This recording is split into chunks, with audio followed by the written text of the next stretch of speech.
Spellforce is a pretty big game series with a number of games to the series name. Unfortunately for me, this was the first game in the series that I'd played, and before I get into the review, let me say that it won't be my last. Spellforce is an interesting and innovative mix of real-time strategy and role-playing game elements, with a very large story, a lot of lore, and boatloads of content.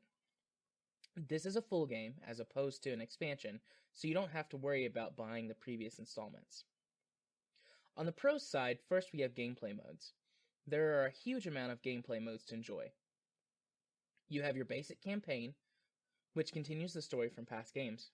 You have standard skirmish, a number of battle modes such as survival and challenge mode.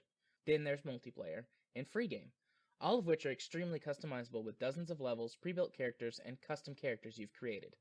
Next we have free mode. While you can create your own character to play through the campaign, this to me is where the game shines the most.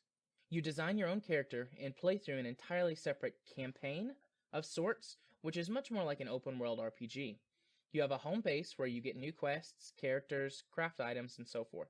It's very open, allowing you to build a core group of companions from either pre-made characters that start stronger but are weaker in the endgame due to lack of customization, or fully customizable characters which start weaker first but finish much stronger. That, plus the freedom that you get to win battles and complete quests, makes this an ideal place to start if you don't have the story background from previous games. Third, we have the unique feel of the game. While I can't speak for the previous titles, this one blends the best aspects of RPG and RTSs. Your heroes can be fully customized in costumes, gear, special abilities, and more. Plus, they each behave distinctly different based on the class you assign them. On the real-time strategy front, it's not overly complicated, it handles well, the graphics are nice, and quests and objectives oftentimes have multiple ways that they can be completed, thus lending it to having a more open-world RTS feel. Overall, I've never quite played a game like it, and I really feel that it earns some serious brownie points for originality. The final pro we have on the list is the story.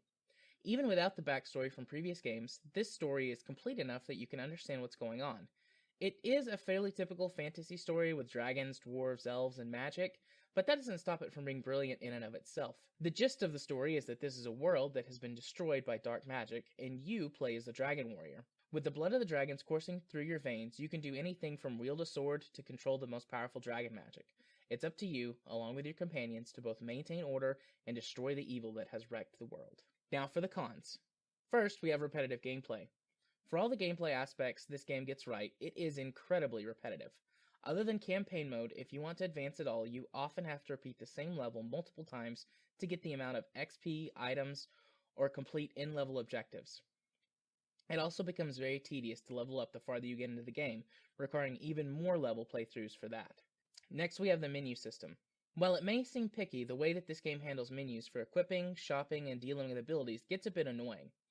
Rather than having a simple way to get through all menus, there are multiple ways to open and close each menu that can get a bit confusing and overwhelming at times. Finally, we have graphics. Normally, I don't knock a game for graphics, but this time it really hurts.